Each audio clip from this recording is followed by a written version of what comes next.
ഉമ്മയുടെ ഗർഭത്തിലിരിക്കുന്ന കുഞ്ഞിനോടെ ഇവിടെ ഭൂമിന്റെ മോനെ നിനക്ക് പന്ത് കളിക്കാൻ പറ്റുന്ന സ്ഥലം വരാനുണ്ട് എന്ന് പറഞ്ഞാൽ ആ കുട്ടി പറയും, വെറുതെ ഞാനിവിടെ ഇരുന്നോട്ടെ, എനിക്കൊരു കുഴപ്പമില്ലല്ലോ.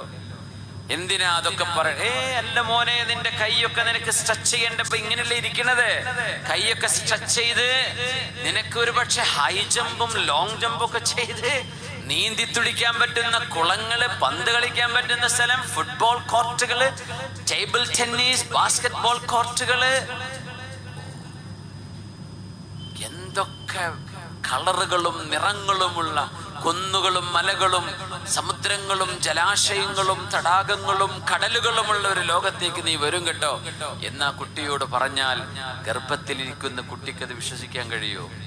ഞാൻ കാണാത്തൊരു ലോകം എന്തിനാ വെറുതെ പറയുന്നത്, എന്തിനാണ് ഇങ്ങനെ ബോധി വെപ്പിക്കുന്നത് ചോദിച്ചാൽ, അതുപോലെയാണ് ഇവിടെ നിന്നുകൊണ്ട് ആഖിറത്തിന്റെ വിഷയം പറയുന്നത് എന്ന് മഹാന്മാർ പറയാറുണ്ട്.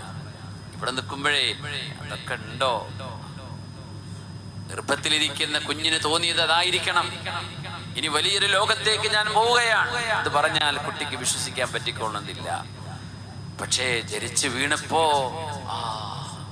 എന്നാ പിന്നെ ഇനി ഉമ്മയുടെ വയറ്റിലേക്ക് തന്നെ തിരിച്ചു പോയാലോ എന്ന് ആരെങ്കിലും ആഗ്രഹിക്കോ? പറ്റില്ല. എന്ന പോലെ ആഖിറത്തിൽ എത്തിപ്പെട്ട ഒരു മനുഷ്യൻ സ്വർഗത്തിലെത്തിയാൽ ഒരിക്കലും എനിക്കൊന്ന് ഭൂമിയിലേക്ക് തിരിച്ചു പോകണം എന്ന് ഒരിക്കലും ആഗ്രഹിക്കുക പോലുമില്ല.